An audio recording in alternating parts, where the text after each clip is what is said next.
on se retrouve pour la suite 9h mooy doog a jot ngeen àndandoo ak ñun ca fajar ba tey mbaa jàmm ngeen fanaane ñu ngi leen di ñaanal lundi bu neex semaine bu neex lundi comme on dit souvent yombul mais boo amee jom da ngay jóg rek liggéeyi et puis voilà continuer sa bëccëg li ñuy def léegi rek mooy jàll ci jóg job ni suba gu jot dañ ci àndandoo ak Kia.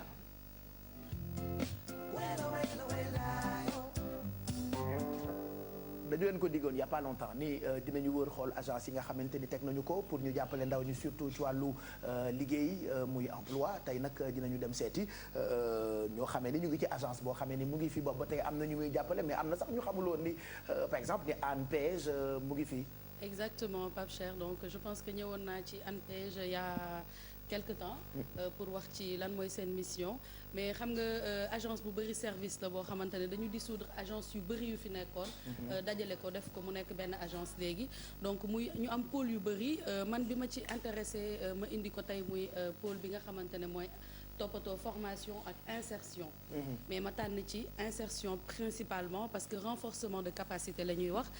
lan nga xamante ne moom la ñu teg ñoom en place pour accompagner jeunes yooyu ci seen employabilité pour recruteurs yi mën leen a jël tey ñu dem déglu reportage bi avec Khadijatou Diop Ndiaye ñëwaat.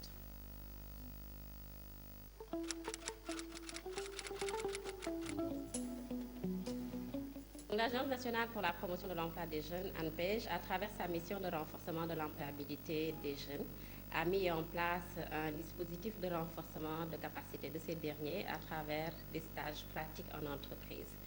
Pour rendre opérationnel ce dispositif, l'ANPEJ a négocié à travers des conventions de partenariat des stages auprès des entreprises de la place qui permet aujourd'hui de donner l'expérience aux primo-demandeurs, l'expérience que les recruteurs demandent souvent et que les primo-demandeurs n'ont pas. Il s'agit en gros de contenus qui s'inscrivent dans un processus de mise à niveau et d'amélioration des demandeurs d'emploi. En outre de ce dispositif-là, l'ANPEJ dispose également d'un outil élaboré par le gouvernement du Sénégal qui s'appelle la Convention nationale État-employeur, qui est un dispositif à coût partagé entre l'employeur et l'État et qui permet aujourd'hui de prendre en charge 50% des indemnités salariales du jeune. Ceci pour inciter les entreprises à recruter les primo-demandeurs afin qu'ils puissent développer, renforcer leur capacité, développer leur employabilité et acquérir de l'expérience. Ce dispositif existe depuis 1987 déjà. Il a été opérationnalisé en 1997 et aujourd'hui on est en train de faire la révision de cette convention-là, donc la révision 3e génération, la convention 3e génération. Depuis sa mise en œuvre, la contribution de l'État est estimée à 15 milliards contre en moyenne 1000 jeunes qui bénéficient chaque année, qui sont insérés chaque année à travers cet outil.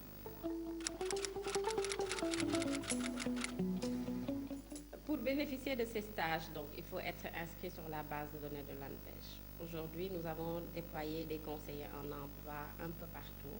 à Dakar et dans quelques régions également du Sénégal, notamment à Diourbel et dans le sud. L'objectif étant de couvrir le territoire national. La mission de ces conseillers en emploi-là, c'est d'accueillir le jeune, d'identifier son besoin et de l'orienter vers un service de l'ANPEJ. Une fois l'offre identifiée, l'offre reçue, l'opportunité en tout cas identifiée, nous allons faire une présélection au niveau de cette base de données-là pour voir les jeunes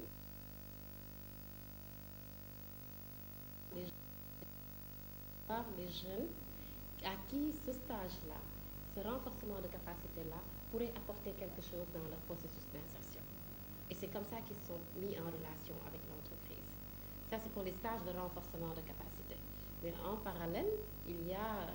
les demandes des entreprises en termes de recrutement pour des CDD, pour des CDI. Et dans ce cas-là également, la démarche est la même. Aujourd'hui voilà ñu ngi jéggalu ci noonu nga xamee ni élément bi mu ngi koy def ñu doon waxtaan ak ki nga xamee ni moo di Khadijatou Diop Ndiaye responsable pôle formation insertion foofu ANPEJ certainement li mu wax jeexalu ko mais defe naa mën nga ci ñëwaat tuuti Kia ci fii bu ko defee ñu gën a mën a comprendre njëriñu formation insertion ak taxawaayu ANPEJ surtout ci xale yi nga xamante ni ñoo def formation ba noppi bëgg a am liggéey ak ñoom seen. exactement Pape Cheikh donc madame Khadijatou Diop Ndiaye dafa doon wax ni ci reportage bi ni aujourd'hui outil la boo xamante ne ANPEJ teg na ko pour accompagner jeunes yi ci seen insertion parce que la plupart mooy li may wax dañuy am problème pare seen formation donc il y a pour côté emploi salarié dañuy pare seen formation toog di xoole quelquefois on dit que auto-emploi mooy solution bi mais également bu ñëpp créer entreprise également dinañ soxla tam employé donc insertion c'est important muy wax ni que possibilité bi ANPEJ teg mooy yow mi nga xam ne da ngay jeune nga jàng am formation da ngay ñëw au niveau de l'ANPEJ dañu am benn pôle orientation bu fa nekk boo ñëwee ci pôle orientation boobu conseiller en orientation tant pour moi dañ lay jël def ak yow entretien ci biir entretien boobu ñoom dinañ mën a xam yow déceler sa problème su fekkee dañu remarquer ci biir entretien boobu que da nga soxla formation dañ lay diriger vers la formation bu dee da nga soxla par exemple renforcement de capacité dañ lay defal formation bu fekkee da nga soxla également mise en relation ñu gis ni que yow kat pare nga pour def stage en entreprise pour renforcement de capacité ñu inscrire la ci base de données bi une fois inscrit ci base de données bi ils ont signé des conventions avec au total 30 entreprises fii ci Sénégal donc 30 entreprises yooyu dañuy yónnee par exemple seeni demande pour dire que dañuy soxla tel ou tel profil en même temps ANPEJ am nañ droit au niveau de ici pour insérer 1200 stagiaires par an donc le souci dama jàng awma stage je pense que jeex na fi dina wàññeeku boo demee ba am ay diplôme nga génn ci école mën nga dem ANPEJ pour ñu jàppale la pour nga am stage par exemple exactement dañ lay defal mise en relation mais partie bi ci gën a importante Pape Cheikh muy partie bi nga xam ne dañuy nekk des conseillers en même temps xam nga yenn saa yi mën nga ñëw di wut stage te fekk na yow ci biir entretien bi ñoom remarqué nañ ay manquements des lacunes exactement donc dañ lay orienter ci beneen pôle mën na nekk ay ateliers de formation yoo xam ne dañ koy def également ci biir ANPEJ donc am nañ partie incubation di former waat leen avant ñu leen mettre à disposition des entreprises. D'accord. Et autre chose qui est également important mooy boo demee ci entreprise boobu nga effectuer ce stage normalement tu as la possibilité d'être recruté. Donc ñoom bu ñu ci góorgóorloo dinañ am chance ñu jël leen. Finalement am na njëriñ parce que c'est presque dans tous les pays xale entreprise yi du ñu nangu jël même boo amee ay diplôme te amuloo expérience du ñu nangu gaaw a jël ñi amul expérience. mais Pape man dama foogoon sax yenn saay ne que dëkk bi amul liggéey. wala entreprise yi recruté tuñu. J'ai compris que c'est pas le cas. nit ñi ñoo nekkul dans les dispositions nécessaires c'est-à-dire nit ñi ñoo amul li nga xam ne moom la ñu war a am pour dem entretien d'embauche. mu ngi ma jox benn exemple boo xamante ne du sax expérience yenn saay Pape Cheikh mais li motiver recruteur bi pour mu jël la stage yaa koy wane. D'accord. mais da nga ciy gis koo xamante ne ñoom dañu def ay par exemple atelier yoo xamante ne dañuy jël nit ñi pour remplir pour dugal leen ci base de données bi. mais mu ngi may expliquer ni dafa nekkoon nag benn dame boo xamante ne elle est diplômée du bac plus 3. mais booy Pape Diouf baa ngi jàll mu ngi toog en plein truc. mais elle était là waaw ñu noté tour bi ba pare mu naan. D'accord. Ça c'est des comportements yoo xam ne c'est à bannir du la jàppale te ñun on est trop laxiste ici dañu bëgg lu yomb te puis l'histoire de piston le Sénégal boo bëggee liggéey il faut nga am bras c'est n'importe quoi ñu ngi insérer ay jeunes depuis des années État Sénégal depuis je sais pas je peux pas me tromper sur la date def na 15 milliards ci convention État employeur muy participation bi nga xam ne État bi moo koy def ci biir pour mën leen fay parce que c'est des stages également rémunérés. Donc l'histoire de y a pas de stage dëkk bi dafa metti je pense qu'il amuñu culture aller à l'information. Donc il faut aller à l'information je pense que c'est important. Voilà pour les démarches à suivre inscription bi déjà il faut aller au niveau de l'ANPEJ wala nga woote au 800 600. pour nga jël rendez-vous avec un conseiller c'est un numéro vert c'est gratuit wala nga yónnee leen mail sur leur adresse accueil@anpej.sn et je pense que Pape Cheikh pour man bëggatuma dégg kenn ne ma amuma stage. ANPEJ mi ngi joxe 1200 par année c'est vrai. 1200 par année je pense que bu ñu jógee pour def démarche yi leen war bañ a toog di xaar wala dem di déposer ñoom ci seen bopp am nañ possibilité une fois sur place def ay training ñu jàngal leen lu ñuy defaree CV lettre de motivation préparer leen en entretien d'embauche ñu am plus de chance bu ñu demee ci entreprise boobu ñu recruter leen également pour préciser c'est de 18 à 35 ans au niveau de l'ANPEJ et puis autre chose c'est pas seulement des stages yu ñuy def pour les mises en relation il y a des contrats en CDD des contrats en entreprise parce que entreprise yi dañ leen di yónnee xamuñu ko c'est bien ça entreprise yi dañ leen di yónnee ay offres d'emploi également dañ leen di wax on a besoin d'un profil pareil ñoom ñu wër ko ci base de données bi jël le mettre en relation man li ma si gën a neex mooy formation yi ñuy def si biir ANPEJ parce que parfois di nga gis koo xamante ne jàng na am na expérience mais il saura pas se vendre du mun a exprimer wu pour wax moom lan la def te entretien je pense que loolu mooy tax nit yu bëri di koy mën rater rien que pour loolu même bu ñu la joxul stage joxuñu la CDI wala CDD rien que pour formation boobu di la permettre nga dem entretien défendre sa bopp ni nga ko waree jar na dem foofu c'est important ci ñu ci bëri je pense que mooy seen blocage fii c'est pas les diplômes mais qui manquent c'est pas les entreprises qui recrutent qui manquent mais c'est le comportement en réalité des Sénégalais qui font que ils ont pas assez de chance pour être recrutés. Voilà lii moo tax jóg job am njëriñ pour ñi nga xamante ni ñoo am jom nangoo liggéey di ko wut te amaguñu ko donc dem leen vers yooyu nga xamante ni kii wax na ko lu ci mel ni ANPEJ ñu ngi lay gërëm bu baax on reviendra ci yeneen i agence yoo xamante ni ñoo ngi ci dëkk bi si vous avez envie de montrer aux Sénégalais njëriñ yi nga xamante ni yéen ñi nekk ci agence yooyu noonu amal ngeen ñu ko n'hésitez surtout pas à contacter nous faites comme ANPEJ parce que defe naa communication bi itam daf ci am solo et comme on dit tous les matins dans jóg job soxla bu teew Pape Cheikh ay nelaw faju ko de. mu ngoog ñu jàll ci sport sànq junj nañ ci tuuti ak Abdoulaye Der dañu koy gën a yaatal léegi ni lundi bu jot ak mercredi ak ki nga xam ne ni moo di Ndiaye digital.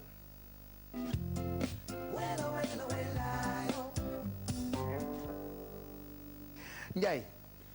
Pape Cheikh nga ni démb fu ñu leen dugal bi ngeen demee teeru suñu gaynde yi xam nga man damaa bëgg ay wax man ay wax dama koy araw di ko mooñ di ko fodde loolu moom pour une semaine j'en parlerai. ci benn kaaf rek la ñu dugal. ci kaaf ngeen mel ni ñu dugal ci ngunu. bon c'est pas important de toute façon li ci am solo mooy suñu gaynde yi sagal nañ ñu te loolu lañu doon xaar ci ñoom donc démb c'était leur arrivée. Oui. et yow yaa ngi fa woon. waaye bu 15h30 jotee ci la ñu yegg si fii ci Ndakaaru gaynde yi daal di gannaaw ndam bu rëy ba ñu am fële ci Yaoundé. suñu gaynde yi yegg si fii ci Ndakaaru. ñoom tamit ñuy fàttali ni rek qualifié nañu Jeux olympiques Rio 2016 yi. te dañ ku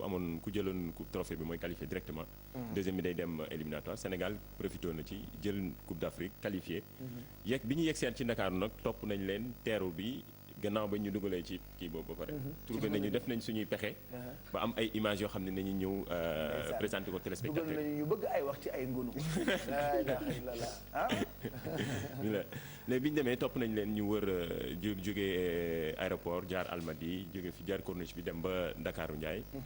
dem ba palais de la République fekk fa président de la République ñu déglu élément bi te ñëw. deux défaites yi contre ay équipe yu mag la te xamoon nañu à partir de quart de finale aussi ay équipe yu mag la ñuy dajal donc il fallait que vraiment ñu xeex ci terrain bi xeex ba war na ni que ñun aussi ñoom li ñu nekk ay équipe yu mag ba di dóor yeneen équipe yi ñun tamit loolu mën nañ ko def donc loolu moo taxoon te évidemment match de quart de finale donc il faut nga gagner pour nga avancer donc loolu moo nekkoon suñu motivation. J'ai eu confiance en ce groupe qui aujourd'hui m'a donné raison. Tant mieux pour tout le monde. Je m'en réjouis parce que c'est dans l'intérêt du Sénégal. Certains nous ont beaucoup calomniés. Ils ont raconté des contes de vérité. Mais on n'a pas donné. Nous pardonnons tous parce que l'intérêt du Sénégal, quand il est en jeu, loolu ay réaction la woon Moustapha Gaye ak ki nga xamante ni moo di Aya Traoré ñoom ñaar ku ci nekk wax nga sa xalaat ginnaaw seen arrivée fii ci Ndakaaru. waaw Aya dafa ñëwaat bu baax ci match yi ni mu ja xam na ñoom dañoo amoon ñaari défaite ci biir tournoi bi. ñu leen di critiquer bu baax. ñu leen di critiquer naan leen. bon critique yooyu après amul sens après moi dégg naa leen ku nekk naan waaye gëmuñu ñu woon dañu doon xeex bon xeex beeg yooyu yëpp ñun dañoo bëggoon ngeen gagner rek c'est juste ça parce que vous êtes une équipe nationale. mais voilà moom la Moustapha Gaye wax. voilà équipe nationale la et puis les Sénégalais ont le droit de dire ce qu'ils veulent ci li ñu moomal seen bopp. voilà après elles ont gagné. jarutul ñuy nekk fii di wax. waaw dañu doon expliquer rek ne que à chaque fois Sénégal tamit noonu la. comme ni nga ko waxee rek Pape Cheikh à chaque fois dañuy bëgg équipe bi di gën a dem ci kanam moo tax rek ñu def on les adore. ba pare Sénégal sa yemale wuñ ko ci basket bi ñoom boo nekkee équipe nationale boo gagné ñun ñëpp a ngi sa ginnaaw boo gagné wul dinañ la xas ba nga mel ni mosoo def résultat. bàyyiwuñ la yow mii Pape Cheikh gis nga boo fi defee lu baax ñu ne la Pape Cheikh def na fi lu baax. boo defee ba ci lu baax laa dëkk voilà. boo jàddee tuuti rek boo jàddee tuuti. ba du may faral di jàdd. waaw Pape Cheikh bi ñu dégloo bi fa foore bu ci profité di ma tëmba jëde ñu ngi ci gaynde yi ñoom Aya demal.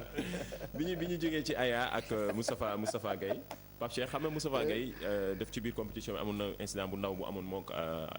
kii di Ramata Daw waaw nu mu demee moom la expliqué waaw Pape Cheikh expliqué woon naa ko keroog mais waxaat ba newoon naa gars yi pes ko bouteille bi la doon dafa ñëw indi précision waaye tamit nee na comme que gars yi dañu jàpp ne da ko pes présenté wu na excuse mais wax na ni moom dafa am jabar dafa am ay doom quand même nekkul koo xam ne day dóor jigéen nekkul koo xamante ni dafa violent ñu déglu élément Moustapha Gueye bi te ñëw ayca Moi, j'ai une femme. Moi, j'ai des sœurs. Moi, j'ai une maman. Je ne conçois pas qu'on puisse orienter une main vers une femme. Après, il faut le taper. Mais dans un sport, on est en situation interactive. On n'est pas dans une station émotionnelle stable. Donc, quand Christopher tape sur la bouteille, il y a une raison. Je n'ai jamais tapé sur la gifle de la bataille. J'ai tapé sur la bouteille. Vous savez, à ce moment-là, l'équipe du Sénégal était dans une pente dangereuse. Je l'avais dit, décrié la veille, où on ne pouvait pas aller gagner un trophée africain.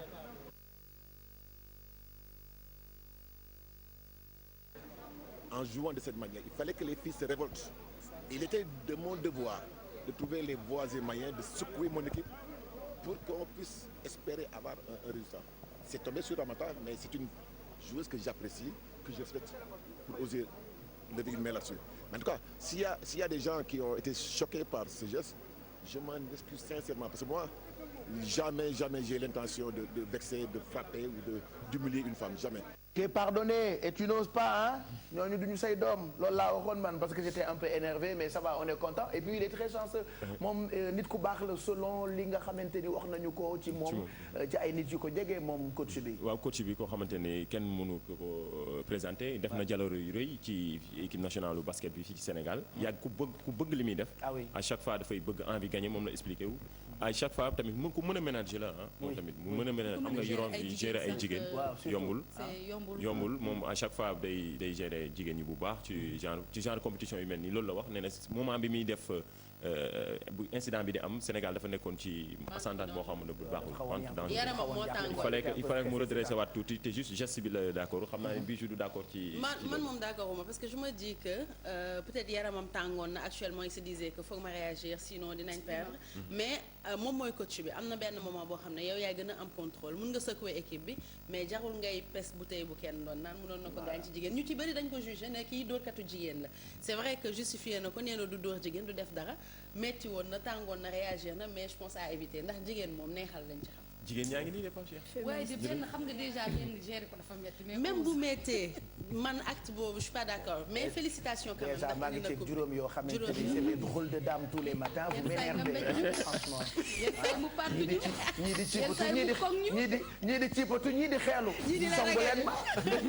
songu leen ma en direct may gën a su ngeen bëggee ma simmi sama westi léegi ngeen song ma amul benn problème les dames elles sont compliquées kenn laaju la yow da nga cee bëgg a profité yow toogal di liime say wee rek yow lii may weeral Ivoirien. voilà Est-ce que les Lions étaient dans de bonnes conditions? non ma defoon doo waaw ils étaient dans des J'entends quelqu'un parler mais je vois rien. Vous voyez quelqu'un là? Non. Jaay.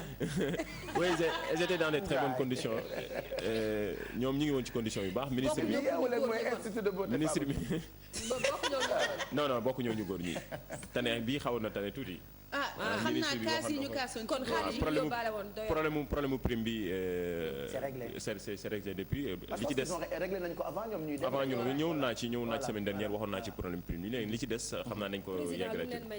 moom la ñuy xaar parce que président da leen woo président de la république da leen woo jeudi nee na ñu ñëwaat jeudi ñu xaar ñun ñu leen di kaasal de nga leen may kër jeudi je pense qu'en même temps on peut revenir sur les images de leur arrivée fii Dakar tonton Max si possible parce que normalement c'était le premier élément après Ndiaye était un peu énervé sur le coup mais maa ko baax ba mu baal la mais sinon est-ce que mën nañu xoolaat li ñu gis bi donte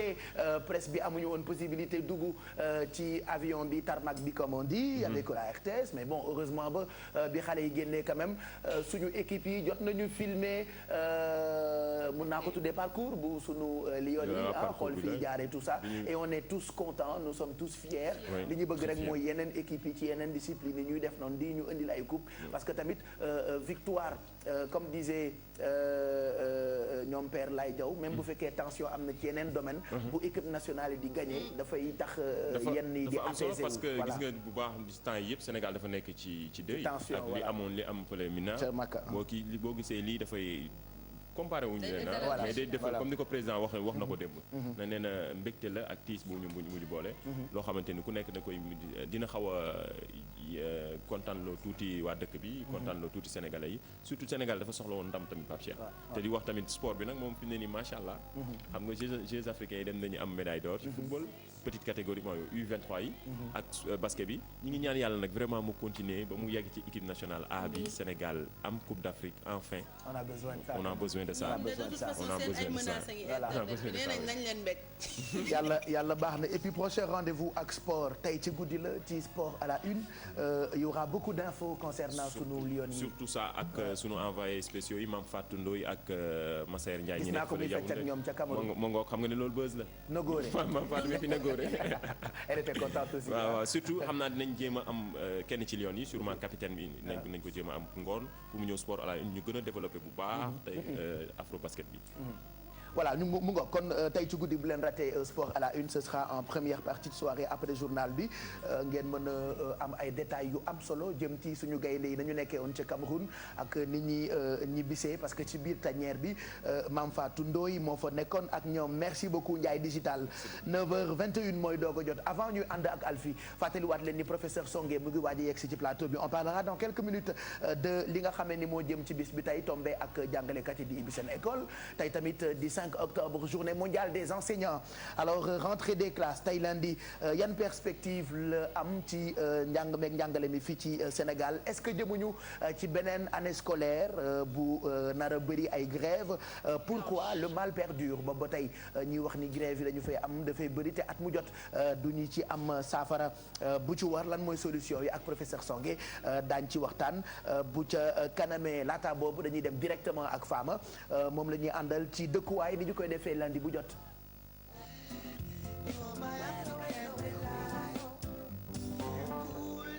Cuun Njaase Xuja sama rakk ji yow grâce ak yow dañuy miin dëkkuwaay tey dañuy ñëw ci lu am solo loo xamante ni mooy base dëkkuwaay yenn saa yi nga gis kër weng fekk base ba ñoom fondement ak ñoom seen dañu ko deful ci anam yu gën a baax moo tax li ko tàmbalee tey bu ci ay bis yu bëri chaque jour dinañu ñëw ci détails yooyu nga xam ne ni mooy base tabax. Rebonjour à tous alors tey nag li nga xamante ni moom la ñuy waxtaane comme ni nga ko waxee tout à l'heure c'est la construction les grandes étapes de la construction alors seetlu nañ ni que dañuy déglu effondrement dañuy dégg effondrement yu bëri surtout ak taw bi dañuy jékki-jékki daanu taw bi inondation yi yow noo waxee daanu. nga dañuy jékki-jékki kër yi daanu. d'accord ok. alors dañuy jékki-jékki daal di effondre dañuy jékki dañuy gis beaucoup de problèmes ci construction bi donc construction dafa am norme construction dafa am nu ñu koy defee déjà bala nga boo ñëwee ci site bi bala nga def quoi que ce soit il faut nga étudier sol bi xam ban type bu fondation nga fa mën a planté wu ban type bu fondation nga fa mën a def buy permettre di supporter bâtiment bi nga fa mën a construire. parce que dafa mel ni loolu gars yi duñ ci bàyyi xel yenn saa yi nga dem ci ay kër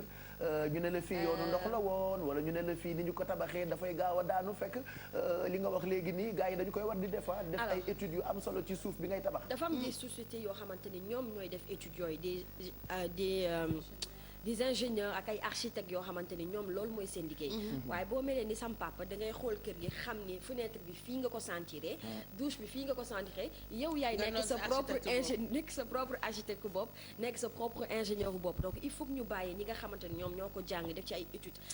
yu solide ñoom ñu wax la kër gi nii la mën a tegoo sol bi nii la mel sol bi bu fekkee ni sol jox la donc fondation bi mën na bañ a il y a deux types de fondation en fait donc fondation bi mën na bañ a nekk fondation buy laaj beaucoup de ciment de fer etc donc dafa am les grandes étapes yoo xamante ni am na benn spécialiste bu ñu ci invité bu ci xelam màcc te kooku nag du ma ko bàyyi dama koy topp parce que étape bu ci nekk dafa am importance dama bëgguma mu gaawantu ko dama bëgg mu faram fàcce ko ba nit ñi comprendre bu baax a baax les grandes étapes de la construction donc léegi daf ñuy wax en grosso modo c'est quoi la construction les normes ñu daat koy seetaan il s'appelle Ibrahima Gueye directeur technique d'une société de la place nañ ko déglu. Dans un premier temps, il faut faire des études. Les études, c'est-à-dire pour faire la conception du plan, ce qui permet d'avoir le permis de construire, et faire des études béton qui sont très importantes. Après ça, il y a la construction proprement dite, c'est-à-dire faire le terrassement, rendre le site propre, prêt à accueillir le bâtiment, viabiliser le site, c'est-à-dire rendre le site viable. Amener l'eau, l'électricité, faire l'assainissement. D'habitude, ça incombe au promoteur immobilier. Après, il y a la construction proprement dite, qui comporte les fondations, élévation et le second œuvre. La fondation, c'est vraiment c'est l'élément essentiel du bâtiment, parce que toute structure a besoin d'une bonne base pour ne pas s'effondrer. C'est pour cela qu'une fondation fait office de relais entre la structure et le sol. La fondation est comprise dans l'élément architectural du bâtiment. Et le rôle mooy mu s'opposer au tassement et aux infiltrations d'eau. Et moom mooy assurer aussi transmission charge bâtiment bi et mu répartir ko dans le sol. Donc on a deux types de fondations. Je pense que dans les prochaines émissions on pourra avoir l'occasion de détailler ces types de fondations ba ñëw ci mu leer nañ. Après les fondations, il y a tout ce qui est élévation. Mooy yëkkati briques yi defar say poteaux, après def say poutres, def sa chaînage, après teg sa plancher. Loolu bu paree y a la plomberie mooy génne tuyaux yi, évacuation yi, après def alimentation bi. Évacuation mooy eau yi fi ñuy jaar, alimentation mooy eau potable fi ñuy jaar. Après ça y a l'électricité, à savoir que l'électricien day topp maçon bi fondation bi bu génn day am ay fourreaux, plancher bi aussi bu ñu koy couler day am ay fourreaux, après mu tirer ay filam. Une fois que ça c'est fait, il y a l'étanchéité l'étanchéité ñu xam nañ ko ni mooy tax ndox bi du dugg ci bâtiment bi à travers le sol. Étanchéité bu ñu amee carreleur mu ñëw intervenir. Après carreleur bu intervenir, il y a le peintre qui vient faire sa première couche, weexal comme on dit lasso comme on dit en wolof. mu daal koy lasso weexal ko. Après peintre bu intervenir, il y a tout ce qui est menuiserie. Il y a la menuiserie alu et la menuiserie bois. Après ñooñu bu ñu intervenir, peintre bi ñëwaat derrière pour def sa dernière couche. Après électricien bi ak plombier bi ñëw poser seen appareil. En gros, c'est ça les grandes étapes de réalisation d'un bâtiment. Léegi Inch'Allah, dans les prochaines émissions, on va détailler un peu toutes ces étapes-là, c'est-à-dire fondation, dugg ci fondation, wax fondation nu muy mel. On va montrer sur un chantier lu muy réaliser fondation du début jusqu'à la fin pour que nit ñi xam lan mooy fondation. Après élévation aussi pareil ñu dem chantier wane après wane aussi second œuvre tout ce qui est finition wane qualité dem dugg ci qualité matériaux yi dina permettre askan bi mën a xam luy tabax et si bu baax seen tabax. ñu leen joxoon la semaine prochaine pour dugg ci détail. Ok, bon, on vous remercie et vous donne rendez-vous semaine prochaine pour dugg ci détail yu construction détail li ñuy wax nii. Ibrahima Gueye xam-xamam màcc na ci tabax ak matuwaay yi nga xamante ni nit ñi war nañu ko jël moo tax c'est toujours bien dem di seeti borom xam-xam yi ak domaine bu mu mënti nekk. waaw c'est toujours bien alors Kia am na benn question boo loo ci bëggoon. waaw lu ma bëggoon contribution bu ma bëggoon def rek mooy maanaam loo jàngul rek doo ko tari. dëgg la c'est-à-dire li fiy gën a bëri mooy boo seetloo maçon bi mooy jóge fële jékki-jékki ne entrepreneur la daal di créer benn société de BTP. loolu bëri na fi. dama seetlu les plus grandes constructions aujourd'hui boo xoolee Sénégal architecture kër boo romb mu rafet architecture ba rafet kër ba fondement bi baax boo xoolee ñu koy liggéey ay tubaab lañu ay nasaraan lañu. du ñu nekk ay sénégalais donc est-ce que am nañu ressources nécessaires. si pas plus tard qu'il y a 2 jours dama doon bëgg def fiche métier ci si la plupart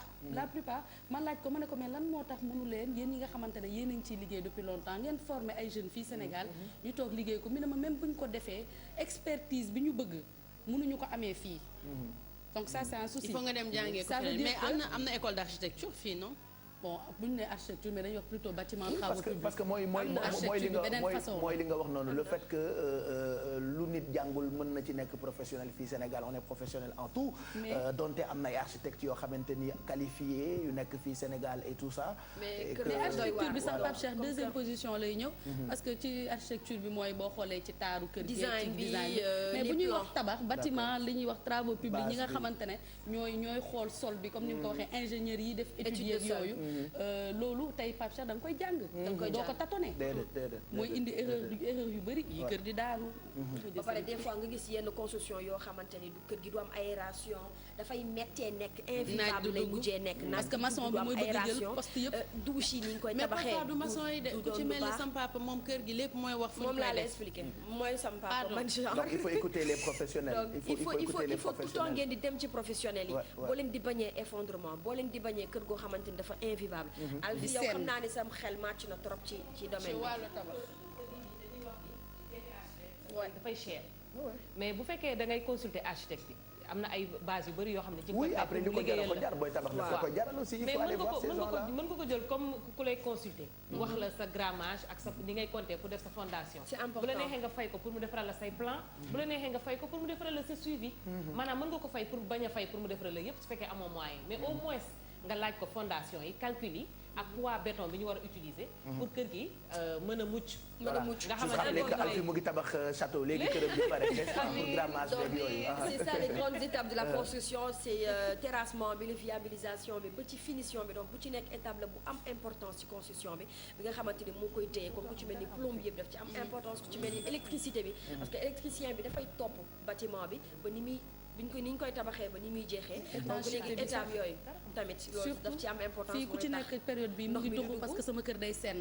donc da ngay tabax sa kër ba mu baax bàyyi ndox mi di dugg ci biir. nga koy sàggane mais day yàq sa kër. Sénégal alors loolu lépp tamit ci fondation bi la ak ci ñu koy yëkkatee. je sais pas pourquoi. parce que dafa am ci liggéey tabax am na benn système boo xam ne dañ koy teg pour ndox mi bañ a liggéey humidité boobu c'est un travail à part boo xamante ne dañ koy traité ba pare door a tabax yooyu yëpp ay études la donc waa ji nga xamante ni moom mooy Ibrahima Gueye dañ ko fas yéenee topp ci construction am. dañ ko topp mu expliquer ñu fondation nan koy defee ñaari type de fondation yi am incha allah la semaine prochaine ci loolu lañ fas yéenee ñëw donc ñu ngi koy remercier bu baax a baax pour disponibilité bi. voilà professeur defe naa ñàkk farlu sénégalais yi kon ci domaine yëpp la de. waaw ci domaine yëpp la parce que comme ni mu ko waxee di nga gis benn bizarrerie nga dugg ci benn kër pap ak soleil bi ni mu ñu arrosé te obligé nga taal lampe pour mën a gis ce qui est absolument inconcevable dans un pays complètement éclairé par le soleil ça veut dire que les normes yi muy wax ni gars yi duñu ko jël en compte ou bien duñu rendre compte ne également il y a des maisons à cancer des maisons à cancer pourquoi parce que du am ay prévisions pour air bi oxygénation bi du doy très souvent muy développer ay maladies yu mel ni ay drépanocytose ay crise d'asthme mais tout est lié boo ko seetloo souvent à la façon dont du bëgg lu yomb gi ñu nekk ñun sénégalais yi jël lépp rek mu yomb ci ñun waaw non seulement bëgg lu yomb bi mais xaw a sàggan rek également waaw sàggan la fondamentalement sàggan yenn saa yi boo xamul tabax doo dem jël ay briques ne da ngay ñëw tabax donc ka nga koy dénk ci boppam sàggante la doo wut professionnel bi mais ni day ñëw ci beneen kii ne la mën naa ko et c'est sur la base de relations diw moo tabaxal Pape de këram gi macha allah donc dama ñëw tabaxal yenn saa yi sax di nga ci farlu yenn saa yi sax ni borom kër gi daf ci bëgg xaalis bu boobaa du ko ci intéressé absolument loolu surtout ci relation ñun dañuy loué nag lu mu gën a amee ay appartement yu muy loué lay xool waaw voilà donc benn espace bu ndaw nga bëgg ci tabax ñetti appartement 3 appartements yoo xamante ne ki da koy jël parce que amul choix mais dafa metti c'est invivable et puis pire que ça man damay romb parfois ay bâtiments habités waa ji di tabax en même temps alors que la loi l'interdit strictement une maison bu ñu dëkk bu pare waroo tabax mais da ngay gis waa ji di yokk benn balcon waa ji di yokk benn pendant que am nañu nekk ci d'accord absolument dangereux mais les gens voient ils savent que la loi sanctionne mais personne ne dit mais jotul kon on est dans une société de conspiration du silence jotul kon ñu indi police de comportement waaw mais police de comportement ci xel mi la ba on peut pas mettre un policier derrière chacun affaire bi loolu la quoi il y a un minimum loolu forcément mais li ma lay wax ni Pape ci mbedd mi la da ngay romb gis kër gi ñu dëkkoo ñu koy tabax maanaam ñi ko war a tere di ko romb mais tout le monde ferme les yeux ba musiba am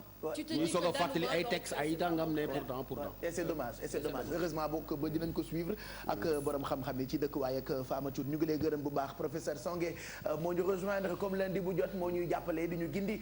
ci pàcc bi ñu tuddee savoir grâce ak moom yu bëri dañ ci gindeeku tey jii nag tombé na ak bis bi ñu jagleel jàngalekat yi 5 octobre journée mondiale des enseignants tombé itam ak jàngalekat yooyu la ñu ci bëri tey jii la ñuy ibbi fii ci Sénégal en attendant sunu xale yi di ibbi njàngale mi nag saa yoo ko waxee at mu jot sooxe gi ngay gën a seetlu est-ce que dina am ay saafara yoo xam ni mën nañu ko am ren loolee la ñuy fas yéene waxtaane léegi nii ci savoir ak professeur Songué.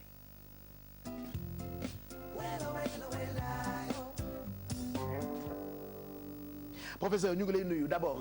nous parlons de ce jour 5 octobre journée mondiale des enseignants defe naa du ñu wax yeneen yu leen arrangé wul tey baax na itam ñu wax ci ni ñu war a jàppale jàngalekat yi parce que du ñu grève defe naa nit bu demee bay jàngale ay xale daf ci baax itam ñu jàppale leen ci façon bu mu gënee baax jàngalekat biy jógee këram war na faa bàyyi dépense bu mat ka la war na bàyyi ay conditions yu normales yoo xamante ne njabootam la xelam dal mu mën a dem jàngale ji loolu defe naa itam du ñu koy faral di wax mais am na solo itam ñu koy fàttali njiit yi. Pape, c'est extrêmement important. Sénégal particularité mooy c'est le seul pays au monde à ma connaissance foo xam ne l'enseignant il est diabolisé. L'enseignant c'est l'ennemi à abattre. te comme ni nga ko waxee wax dëgg yàlla on ne peut pas imaginer une société sans école. te boo nee mënoo imaginer une société sans école mënoo imaginer une école sans enseignant. donc il va de soi que société enseignant moo ëpp ci lim ci contribuer parce que moom mooy defar nit ñi moom mooy defar xel yi moom mooy préparer ñi nga xam ne ñoom ñoo war a ngànk liggéeyu réew mi. donc vraiment journée mondiale bi comme ni nga ko waxee il est important ñu dindi cette image caricaturale de l'enseignant maanaam gréviste bi maanaam utkali xaalis bi fàtte ne également moom am na ay ak ak ay yelleef te très souvent ñi ko seq ak moom duñ ko wàcce du jàngalekat bi parce que ñun ñuy liggéey suñu coobare yëpp wala bu doon suñu sago suñuy salaire di gën di yokku ñun peut-être suñu kaas a fesul waaye ñoom itam seen kaas fes ndax xam naa li ñuy yoree xale waaye nag baax na itam ñu gën leen a toppatoo gën leen a jàppale même pas salaire bu yokku mais souvent li gars yi di fàtt ni gars ñi bu ñu gréew ay salaire yu ñu fayul la dañuy jël benn ndaw ne ko dugal nañ la ci njàngale mi vacataire nga yóbbu ko Kédougou xamu fa ndey amu fa baay xamoo yan condition la nekk maanaam mu ñu abal ko néeg abal ko matelas abal ko lii abal ko lii ci dëkk bu mu xamul mu nekk fa pendant 8 mois pendant 9 mois chaque jour nga ne ko na xëy 8 heures wàcc midi comme 3 heures wàcc 5 heures gisul dërëm donc souvent gars yi ñooy entretenir volontairement la confusion gars yi laajuñu xaalis mais dañuy laaj ñi nga xam ne jël nga leen yow en tant que état engagé sa responsabilité mais waaye bu weer te loolu tubaab mu ngi ko tuddee minimum nag. mais c'est inconcevable Sénégal rek la mën a am. waaw Sénégal rek ailleurs boo ko fa defee dañ lay attaquer devant la justice et l'État va payer. sévèrement des dommages. Professeur, est-ce que amul beneen solution bu dul grève bi parce que ñun bi ñu nekkee xale ba léegi. chaque jour dañuy dégg grève et pourtant. amul solution. amul leneen luñ mun def. lu dul grève parce que day lor xale yi buñ def. en principe oui mën nañ seet leneen lu dul grève mais boo seetloo enseignant bi amul benn possibilité pour yëglu bu dul boobu. parce que très souvent la voie pacifique moo la voie du dialogue boo koy def gis nga li muy jur fi mu nekk nii boo déggoon nit ñi naan xam naa Pape dina ci ñëw bu ci kanamee ubbi tey grève tey mais pourquoi parce que daaw xam nga ne année bi dafa sooxe ba mujj gi dañ ko bricolé mu mot léegi li ko motloo dañoo signé ay accord ñu ne à date issue à telle date gouvernement bi signé na ay accord d'accord na dina def lii ba heure bi ñuy wax benn ci accord yooyu mu signé respecté wu mais lu waral loolu parce que donc léegi enseignant bi ci ban position nga koy teg ci l'oblige finalement à faire la grève bu grévé le parent d'élève bi nga xam ne xamul man li ma xam xamul acteurs yi nekk ci biir li ñu xam li muy gis rek mooy encore une fois ñu ngi nii di emmerder nit ñi dañ jàngal xale yi et cetera oubliant que en face je le dis très solennellement sans aucune démagogie les accords qui ont été signés par l'État qui engage sa responsabilité l'État daka signé on dirait pour que grève bi dak mu croiser les bras fi mu nekk nii moo tax ma commencé waxtaan bi ak yow njëkkee ak li nga xamante ni moo jëm ci journée mondiale des enseignants je pense que tey ci bis bi ñoom jiiti war nañoo gën a mën a farlu ci jàppale gi ñuy jàppale jàngalekat yi bu ko defee du ñu mën a am ay jafe-jafe ak suñu jàngu doom yi alors tey rentrée des classes la tombeel muy lundi 5 octobre dama bëggoon ñu ñëw ci perspective yu école sénégalaise est-ce que demuñu ci beneen atu grève waaw est-ce que demuñ ci benn atu grève je ne pense pas heureusement parce que man acteur la maa ngi ci biir enseignant craie en main la mais boo gisee loolu mu mën ko wax c'est parce que enseignants yi quand même am na lu ñu comprendre nañ ne gaa ñi leen intéressé mooy opinion bi mooy maanaam ñu fexe ba ñëpp ñu aliéné wu leur sympathie ça veut dire que ñu diaboliser comme ni ma ko waxee caricaturer ko ba buñ grévé ñu ne grève ati nañ donc finalement gars yi dem nañ boo xam ne grève bi finalement dafay mujj retourner wu contre eux parce que muy les politiques muy la population civile dégg nga sax un chef religieux qui dit que bu ñu grévé et cetera ñoom itam dinañ gréval pour seen doom donc puisque état bi réussir na entre guillemets de façon machiavélique caricaturer enseignant bi de ce point de vue là enseignant yi dinañ am dalu ak intelligence peut-être ñu xaw a arrière man bokk naa yàgg naa ko wax ci biir syndicat yi parce que je suis membre d'un syndicat yàgg naa leen wax ne notre défaut à nous enseignants c'est d'avoir trop usé de cette arme là qui est la grève alors que grève en principe ultime recours la mais est-ce que am na yeneen arme yu jàngalekat yi mën a wane bu ñu bu njiit en principe seen engagement am na yeneen arme mooy communiquer mooy faire des marches mooy faire des conférences de presse pour sensibiliser l'opinion mais boo gisee très souvent ñu yegsi ci cette arme là ultime c'est parce que très souvent ils n'ont pas d'autre alternative boo déggee ubbi tey grève tey c'est vrai que sur le plan communication mën na nekk une faute grave parce que loolu population ou parents d'élèves bu dégg un syndicaliste responsable taxaw naan mais ubbi tey grève tey day xaw a tiit je pense qu'on va y revenir parce que lu am solo la loo xamante ni boole nañu ko ci waxtaan bi mais dama bëggoon ñëw ci grève yi surtout lan moo tax parce que mal la jafe-jafe la boo xamante ni at la bu jot dafay ñëwaat lu tax muy continuer di am pourquoi le lu mal tax muy perçu. continuer di moom mooy absence de concertation ou bien manque de sérieux alors dans les concertations quand elles ont lieu. Ça veut dire que dans les deux cas on se regarde en chien de faïence mais on évite d'aborder les problèmes de fond. Très souvent autant on peut reprocher aux enseignants comme ni ma la ko waxee d'être trop souvent en grève et de se faire entendre que par la grève, autant on peut reprocher fondamentalement à l'État de ne pas prendre au sérieux la question de l'école et la question des acteurs principaux de l'école que sont les enseignants. Mais- loolu mooy problème bi. professeur ba ngeen dalee grève ba tey conditions yi musul changer musul Si. améliorer musul avancer si léegi si Lu il y a tax des ngeen grèves yoo xam ne mën na jot na na saafara permettre quoi. dans le passé mu régler tel ou tel problème. mais doyul il faut Mais que doyul. ñu kiiyaat ko waaw mais parce que li ñuy kaas ni ma la ko waxee encore une fois. waaw gars yi dañuy juum. gars yi utuñu xaalis c'est vrai que bëgg nañ ko. ok mais loolu leen di wër. ils se battent pour des principes.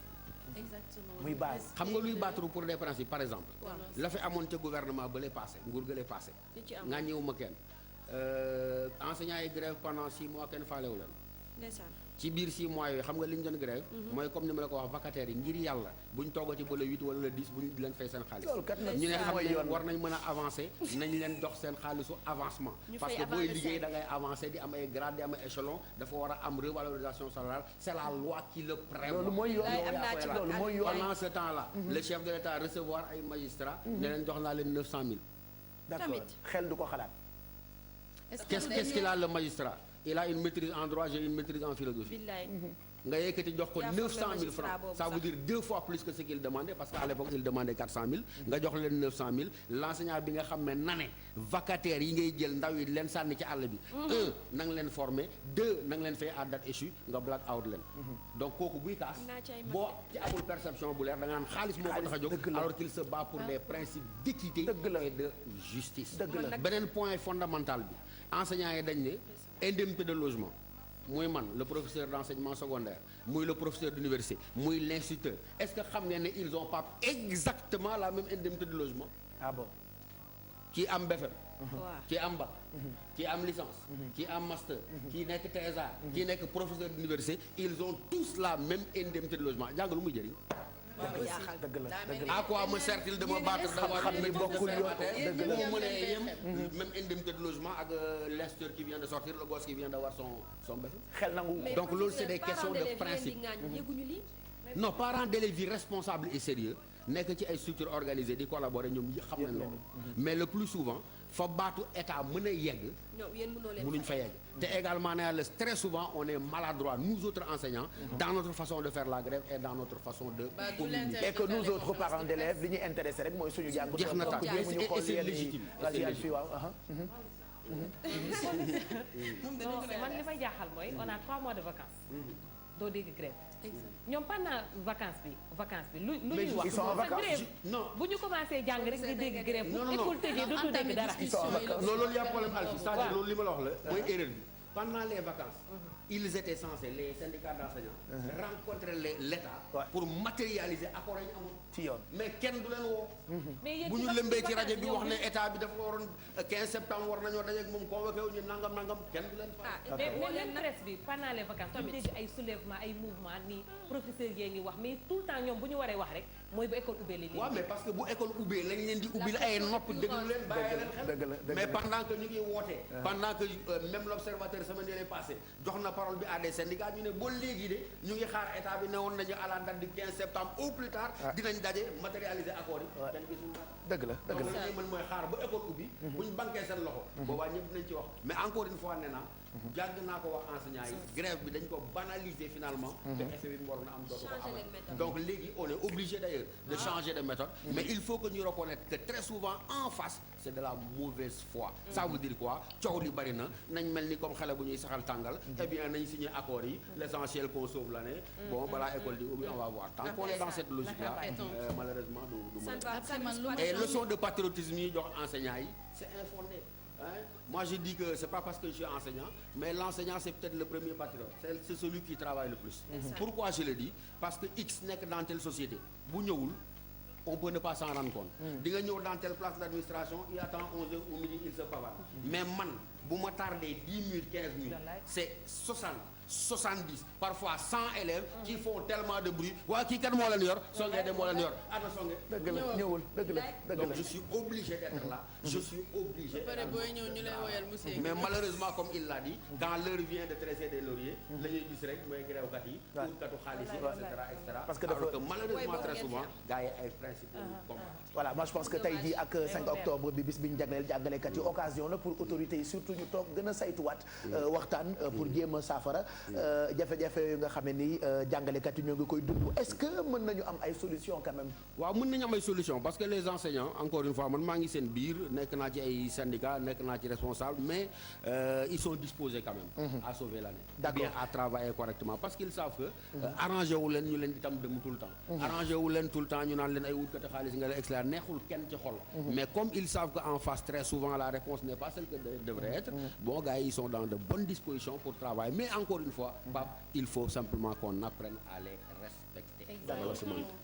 ubbi tey jàng tey ay jamono waxoon nañu ko muy concept boo xamante ni bi ñu ko génne y a eu beaucoup de commentaires mais am na yenn syndicats yoo xamante ni ñi ngi agité itam beneen concept muy bi ñu junj sànq muy ibbi tey grève tey waaw est-ce que loolu pertinent na non wax naa la ne loolu syndicaliste bi ko wax dafa juum rek parce que loolu faute de communication la boo ne avant école di ubbi déjà parents d'élèves yëpp di préparé wu nga naan ubbi tey grève tey c'est une faute de communication c'est ça et puis dafay accréditer la thèse que voilà c'est des gens qui ne sont mus que par des motivations purement individuelles mais à la base li waral njuumte boobu frustration la rek pourquoi frustration la parce que encore une fois dafa mel ni moom fooyekaayu société bi la on le corrompt dañ koy nax dañ koy def nii dik ko yoo xam ne xam nañ dañ ko def boole ko ak askan wi donc xëy na waa ji frustration boobu la génnee ba mu def cette faute de communication parce que Pape maintenant une grève mu ngi mel ni comme tout combat la dimension psychologique elle est extrêmement importante donc c'est-à-dire que man mi nga xam ne man maay sa patron yow Pape nga nekk en grève am na nu may communiquer ak yow am na benn attitude bu may adopter à l'égard de toi ça ne va pas contribuer à adoucir ou à apaiser nos relations parce que très souvent de l'autre côté ngeen baal ma je le dis suma aqulay taala fu ma toog mais très souvent tu as en face de toi de l'arrogance tu as en face de toi par exemple ngeen baal ma quand un jour j'ai entendu le ministre yàlla ma tim pendant ce temps maa ngi rencontré ñoom Mamadou Mbodj ñu ngi may dégg maa ngi rencontré ñoom Dianté ñu ngi may dégg pour essayer d'arrondir un peu les angles waa ji nga xam ne moom moo ngànk affaire éducation daal di ne comme dañoo coupé woon ay salaires ay gars yi di demander ne comment vous pouvez vouloir la paix en même temps en coupant les salaires waa ji ne ku bëgg ñu delloo la sa xaalis tu n'as qu'à aller mendier la clémence du chef de l'État xam nga waxin bi yooyu ci naka aller mendier la clémence te am na wax yoo xamante ni day yëgal nit te day yokk ay sax dafay yokk ay donc ça veut dire quoi il y a une certaine arrogance affichée quelque part boo xam ne moom mooy gën a choquer enseignants yi finalement dañuy oublier sax question bi nga xam ne moom moo leen lié mais plutôt défi la diggante ñoom ak ñoom yaa ngi dégg ñu naan ministre bi na dem pourquoi na dem parce que à la base dañuy am sentiment et vraiment c'est le mien que waa ji il n'a pas suffisamment de respect par rapport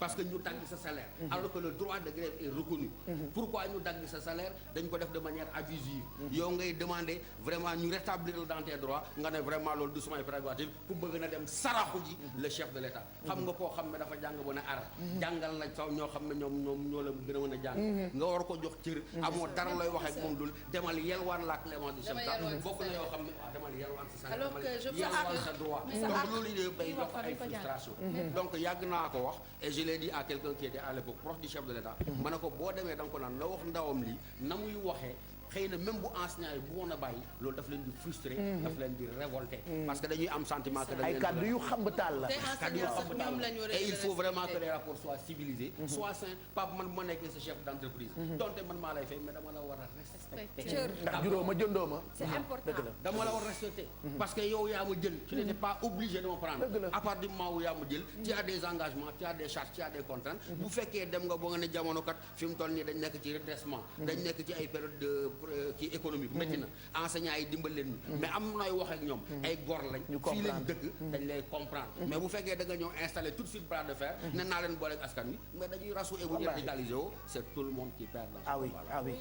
et du nekk avantage pour suñu doom yi je pense que exactement war nañ ko def priorité état bi comme ni ñu ko defee parce que quand tu parles d'éducation c'est la base d'un peuple c'est la base de l'avenir d'un pays mënuñu ko fowee wala ñu teg ko ci benn degré de priorité bi yóbbu yóbbu ko par exemple 10e position nel politiser alors ko que rek. exactement alors Politiser que ko mu rek. nekk loo xamante ne c'est fondamental ci dëkk lu benn dëkk tubaab ngay gis muy fowee éducation liñ ci farloo ñun fii farlu ñu ci noonu donc xam naa di ñaanal et puis am na état pas bi rek. benn point bu gars yi di gën a insister mais nit ñi duñu sori mooy la question de la formation des enseignants parce que de plus en plus qu'est-ce que l'État fait day ñëw fekk bijou fii mu toog ba mu yàgg mu ne tapé na à toutes les portes amul fu mu jëm sa nijaay diw on les appelle comment encore des vacataires demal jël seen nijaay diw de defe naa mu nga booru Tamba wala mu nga booru Casamance mu téléphoné inspecteur d'académie nga yeewu téye kër ñëw taxaw te doo am benn pédagogie mais foo koy jëlee d'abord la ngay jàngale sax il n'est même pas sûr que mën nga ko tu n'as subi aucune formation les enseignants di casse loolu il faut que l'État retourne vers la formation pour que école bi continue am qualité c'est important mais loolu parents d'élèves ñoom ñoo ko waroon porte dama yaakaar ñoom ñoo war a exiger que ñuy jàngal seen doom mais ñu am formation c'est un minimum mais bu ko enseignant yi di casse kenn du leen déglu ñoom ñu ngay déglu question ya nga xam ne rek c'est à une plus ou moins implication financière. Voilà, on va finir ak vocabulaire bi professeur Songué. Si je vous dis école. Si vous me dites école, je dirais lieu de fabrique de l'humanité. Usine de fabrique de l'humanité. Usine de fabrique de l'humanité. Et si je vous dis école sénégalaise. Si vous me dites école sénégalaise, malade d'elle-même, malade de ses acteurs. D'accord. Et je vous dis éducation.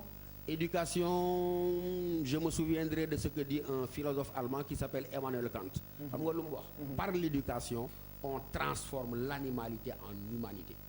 Éducation au Sénégal. Éducation au Sénégal, c'est la chose du monde la moins prise au sérieux. Elle est folklorisée et politisée. Et si je vous dis crise, professeur? Si vous me dites crise, la crise, on pense qu'elle est négative, alors que la crise a cette vertu d'amener les gens à prendre conscience de ce qui ne va pas et à se projeter dans l'avenir pour trouver des solutions idoines. Enseignant, acteur principal du développement de son pays, mais dans notre pays, il est tenu pour quantité négligeable. lan mooy nekk professeur message professeur Songué tey ci bis bi nga xamante ni moom la ñu jagleel jàngalekat yi muy journée mondiale des enseignants. Quel sera le message à l'endroit surtout des enseignants. À l'endroit des enseignants mooy li nga wax léegi rek ñu xam ne contexte bi ñuy évoluer dafa nekk un contexte un peu difficile quand même. Aussi bien pour le citoyen que pour l'État lui-même. Et que ñu dellu vers ce que j'appelle la centralité de l'enfant. Ça veut dire que bu ñuy grève mën nañu am ay problèmes mais bu ñu fàtte ne d'abord et avant tout nous avons un droit, nous avons un devoir d'éducation à l'égard des enfants de la nation. Demander également à l'État d'être plus sérieux dans son approche des questions scolaires. Merci professeur. C'est moi qui vous remercie. ñu ngi lay gërëm bu baax professeur Songué Diouf ci savoir ni lundi bu jot donc tey ñu waxtaanee njàng beeg njàngale mi ak tey jii nga xam ne ni professeurs yi jàngalekat yi ibbi nañu et puis bis bi la ñu leen jagleel Zeyna qui se prépare de l'autre côté pour li nga xamante ni mooy internautes yi mais Mouhamed Ndiaye la ñuy njëkk a àndal ci revue de presse bi parce que voilà dañu ko namoon lool quoi il était où Bijou a dit lune de miel qui a dit dañu ko dàqoon Alfie m'a dit que dafa amoon mise à pied Fama Thioune m'a dit que voilà il avait des problèmes nekkatul woon RFM bon en tout cas man xaw ma ci dara est-ce que rumeur yi ma dégg yëpp fan yi ci Mouhamed Ndiaye am na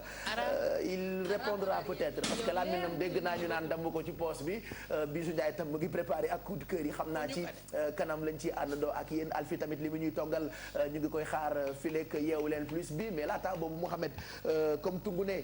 du teew ñu nataal Mahmoud ñu ngi lay nuyu. maa ngi lay delloo nuyu Pape. waaw moom baat bu dee la indaale waaye fa dem. ah mais wax naa rumeur yi wax naa rumeur yi ku ci nekk am na loo ma wax man nag man sañu maa wax parce que xaw ma voilà. sinon daf may wax léegi li ma bokk ko. sama papa maam yaxi. waaw léegi ñoom ñëpp wax nañ dëgg. kon yooyu yëpp dëgg la. yëpp dëgg. yooyu yëpp yaa ko def Mohamed. lune de miel bi dëgg la. déedéet non loolu weesu na déedéet loolu ku wax loolu. plus d'actualité. Aïda Sylla moom moo ci nekkoon moo tax mu yaakaar ñëpp ci lañ nekk. ok ñun ñëpp a maase kon nekk leen ci maa ngi ci loolu débat. mais Pape na nga def. ñoo ngi nii rek namm la namoon naa leen. naka vacances yi ba neexoon. waaw alhamdulilah noppalu nga bu baax waaw noppalu naa ci jaay naa ci xar tukki naa ci man daal def naa lépp. def nga lépp waaw xanaa da nga ci doon leeralaale temps yi da ngaa xees de loo doon diwoo akañ. non li ma sangu démb la soobee professeur nuyu naa la waaw yaa ngi ci jàmm. Mohamed Ndiaye la ñuy àndal ci revue de presse bi moo koy xóotal fajar gu jot ci waxtu bi ci télévision Futurs Médias ma bëmax la ay jërë ngeen jëf. doo yam foofu Pape xoolal xët bu njëkk journal bi ñuy doore mu ne nga wax ma la nga ca jàngat muy le quotidien nañ ko xool voilà mi ngoog. lu rëy lu yaatu lu rafet. Macky Sall ko dig jigéen ñi ci basket bi moom président de la République démb la def lu ni mel ci fi nga xamante ne ji moom mooy ca palais de la République. jamono ji nga jëlaat kay cause demaat bon on reprend la revue de presse parce que partie boobu daf maa neex. léegi dama lay bëma xaat. ñu demaat ci. yow nii nga ci demee nii yow dafa yow tam waaye yow kii feeling la ëndaale de ayca ma bëma xaat la. yaa ci des jërë ngeen jëf. ñu xool le quotidien ayca Pape lu fa nekk. lu rëy lu yaatu. lu rafet. ma nga président Macky Sall moo ko dig jigéen ñi ci basket bi loolee ci afro basket bi nga xam ne doon na am ci Cameroun gannaaw ba ñi nga xamante ne ji ñoo di Lions yi jëlee lii di coupe bi moom président Macky Sall démb doon dalal basketkat yu jigéen yi ci fi nga xamante ne ji moo di ca palais de la République yéen kaay bi nañu moom Macky Sall ba mu jëlee kàddu gi di wax lii la dig jigéen ñi nee na dina leen defal lu rëy lu yaatu lu rafet yéen kaay bi xëy ci dellu siwaat te beneen journal bu ci dellu siwaat mooy Le Soleil xëy na dellu siwaat ci lu aju ci accueil bi nga xamante ne ji defal nañ ko gaynde yu jigéen ci wàllu basket yéen kaay bi nañu ca aéroport ba ca palais de la République ñëpp a génnoon teextu ñi nga xamante ne ji mën nañ leen a jàppee ay lingeeri Afrique maanaam les reines d'Afrique ndax basket bi ñoom ñoo ko gagné Soleil moo dikk ci noonee beneen yéenekaay bu ci xëy dikk muy Le Témoin moom wax ji gudd gàtt nii la ko tënkee moo di jërëjëf ci gàttal daf leen a jaajëfal ñoom gaynde yu jigéen yi ci wàllu basket ndax Afro Basket 2015 Sénégal moom moo ko jël bii nag mooy fukk ak benneelu yoon Sénégal di jël Coupe d'Afrique ci wàllu basket noonee la ci Le Témoin xëy delloo si waat yéenekaay bi di stade moom mi des ca gannaaw dafa bàyyi wàllu football tey dugg ci wàllu basket ak gaynde yi nga xam ne non seulement dañoo gagné Coupe d'Afrique bi ci wàllu basket mais le stade gis moo di dem nañu ca Jeux olympiques yi nga xam ne déwén lay am ca fi nga xam ne moo di Rio de Janeiro ndax dañ caa qualifié Aya Traoré mooy ki nga xam ne moom lañ ne moo ki gën a taqee ci tournoi bi maanaam meilleure joueuse stade moo ñu xibaar loolee Walfadjri xëy ci dellu si waat li mu gis moo di gaynde yeeg la ñu def ca Cameroun tax na lu dul ak ruu rek président de la République dig na leen ko moom président dig la leen lu ne dig leen sax ba dig leen benn salle sport boo xamante ne ji dañu ci maanaam yokku ci salle sport bi nekk fii ci Sénégal ngir mën a taxaw lii di basket bi libération dellu si waat salle de sport boobee libération lim ci gis moo di may gu njëkk gu président jox jigéen ñi populaire moom it dikk ci li nga xamante ne ji mooy la amoon démb ca palais de la République moom yéenekaay bi di populaire ca wet ga lu rëy looleek lu rafet looleek lu yaatu loolee gayndee jotuñu ko démb la tax moo di président nee na da leen di dalalaat alxames ca la leen jox mbaqus gi nga xam ne moom la leen dencal l'observateur mel ne ku naan ko ne leen ko nag yàpp xaj bu seddee soof ndax yëf yi teg gi la waroon a doon njëgu Bambey rek même bu tuutee sax na teew yéenekaay bi nañu lu aju ci gaynde yi def nañu job bi Macky Sall moo tendeefal moo direeku moo deful daal yëfeek ni mu waree Tafa Gueye mi leen di tàggat ñoom gaynde yu jigéen yi ñu bëri nee nañu dafa mbejoon kii di Ramata Daw moom Tafa weddi na ko ci l'observateur nee na mbeju ko biteel bi mu yoroon lëfel Tafa teg ci sax ne bu fekkente ne geste boobee dafa am ñoo xamante ne daf leen a metti mi ngi ciy jéggalu ki mu ko def di Ramata Daw Pape observateur wax nañu lu xaw a doy waar ndax xam nga moom Mali la fekk baax bëgg na doon ab sénégalaise nationalité tëwoon ko président Macky Sall ca yooyu la jamono moo bindoon décret ngir ñu jox ko nationalité ba mu demee ci afro basket ba nag médaille d'or ba mu fa gagné démb da ko summi jox ko président ngir jaajëfal ko très bien mais Pape xew maa nga yàqoo ci aéroport observateur a ko wax ba léegi ancienne basketteuse yaak journaliste yaak ñëpp daal la gendarme yi boole parquet ndax bëgguñu woon ñu jege ñi nga xamante ne ji ñooy Lions yi d'accord ñu wax ci aji màkk gi ak buuxante ba woon ca mun na bu jaaji seen waaw mais dégg naa ko bu jaaji Sénégal yi ñu fa nappaaje ba ñu faatu lim bi mi ngi yokk ndax fukk ak benn lañ doon wax mu jigi ñu ne fukk ak ñaar léegi ñu ngi ci fukk ak ñeent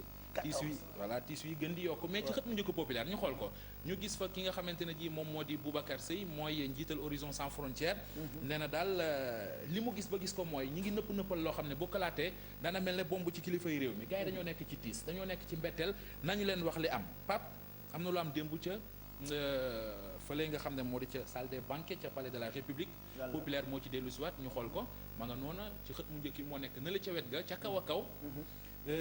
démb bi gars yi demee ca palais ca salle des banquets toog mar jàpp leen yéenekaay bi nee nañu gars yi daal dañ faa wone ak walaakaan ay mbuusi ndox lañ doon séddale mbuusi ndox lañ doon séddale waaw mu fukk xaw ma ñaar fukk daal ay mbuusi ndox d'accord Mohamed Ndiaye ñëwati nga ñu ngi lay gërëm bu baax dawal àggalee ko ca rajo ba merci pour revue de presse bi ca kanam dina àndaat ak ñun ci xibaaru diggu bëccëg gi mu nekkoon yéenekaay yi 9h58 ca kanam ñu joxante rendez-vous ci supplément wu yeewu leen di ngeen am coup de cœur yi comme chaque lundi on parlera de quelques chansons yoo xamante ne actuellement ñu ngi toj dëkk bi Bijou lañ ci àndal Alfie tey daf ñuy toggal lu neex lu riche comme ni mu koy defee chaque lundi ay plat yu am solo mais rapide à faire en attendant dañuy tëj magazine bi ak Zeyna alors beaucoup de commentaires de la part de nos aminautes. Il faut que ci kanam veste bi on m'a traité de tous les noms je l'enlève. Maintenant dama lay bàyyi nga photo ko. ma part ma xool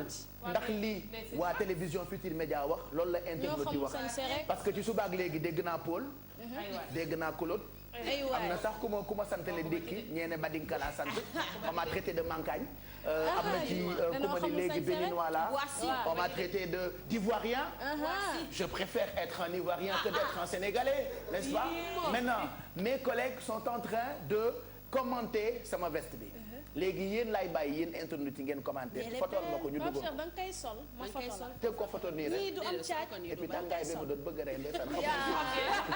yow kay yaa ngi doog a wax mbir mi non je remettrai léegi nii bu supplément di commencé alors lan la internet yi wax ci suñu victoire gaynde yi internet yi Pape Cheikh depuis ci suba ñi ngi commenté dañ leen waxoon nag tey ñu wax ñu ban message lañuy adressé à nos Lions ñi nga xamante ne ñoom ñoo nekk championne d'Afrique ci Afrobasket bi nga xamante ne finale bi moom lañ doon joué samedi dernier Rabiatou Mbaye nee na félicitations à nos Lions qui ont su relever le défi à temps parce qu'on en avait besoin après le drame survenu à Mouna merci les filles aywa leen ca kanam Seydou Diallo ne juste les féliciter les encourager et leur dire de bien se préparer pour les JO pour qu'elles ramènent une médaille historique étant donné qu'elles sont les reines d'Afrique ma pare ak Mohamed Seck nee na moi pendant que vous dites félicitations à nos chers Lions je leur dis ndokk seen bopp comme si vous venez d'accoucher vraiment la route a été longue et dure mais vous êtes bien arrivés grâce à votre courage ndokkale waay merci beaucoup et bravo waa GFM pour tout le travail que vous avez fait durant toute la compétition te ngeen mayaat ñu fecc na góore bu Mame Fatou Ndoye loolu laa rate nag te jamono ji mooy buzz après faw ma seet non mais loolu il faut que ñu ñëwaat je sais pas ndax mën nañ ko am pour teg ko ci yeewu leen plus bi sinon tey ci guddi ci sport à la une je pense que dinañ ci ñëwaat parce que Mame Fatou Ndoye moom moo nekkoon ci tanière bi ba merci kontaan nañu on te retrouve tout à l'heure oui tout à l'heure ci biir Wareef hein n'est-ce pas allez 10h pile mooy doog a jot ma tapaat samay mbir bu ko defee ñu pause tuuti bàyyi leen ak keps ci permanence nous on revient dans quelques minutes ci télévision Futurs Médias fàttali leen ni mën ngeen a dugg ngeen wootee ci 88 628 22 22 yooyu yëpp ce sera dans quelques minutes mu nekkoon yeewu leen le mag demain on revient dès 7h à tout de suite